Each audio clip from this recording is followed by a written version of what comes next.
My name is Brian Melanson, and I am one of the facilitators and sexuality educators with Whole Selves.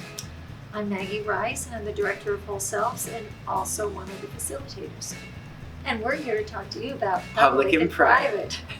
Public and private is one of the units because many students and the people we serve do not know the difference between public and private, and because they're having to be cared for longer than typical peers, they're not sure that their whole body is private. They're being helped with the bathroom and with many other things.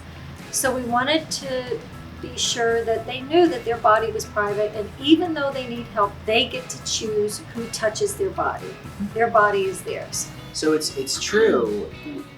We have encountered a lot of training materials about public and private, and the definition of private is something that, when you're alone or by yourself or just for you.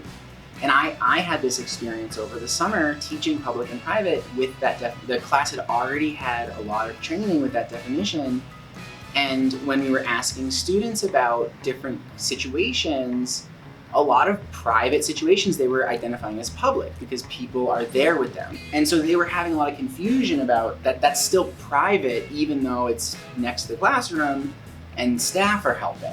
So these are really important things that for people to know from a perspective of having the right to privacy and knowing that you have in life, you deserve to have privacy at times, and knowing that even if you need help with things that are private, it doesn't make them public. It doesn't make them not private. They're still body's not public. Right. It is. There are complexities to the topic of public and private that make it harder to understand.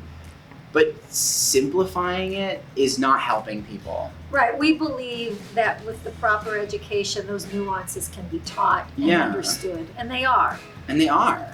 Absolutely. So we talk about the body, we talk about activities, we also talk about topics, that there are private topics. So and then we talk about social media and what's public and private for social media, which also feeds into our social media clinic. Right. But we do cover that in public and private because it's just basic.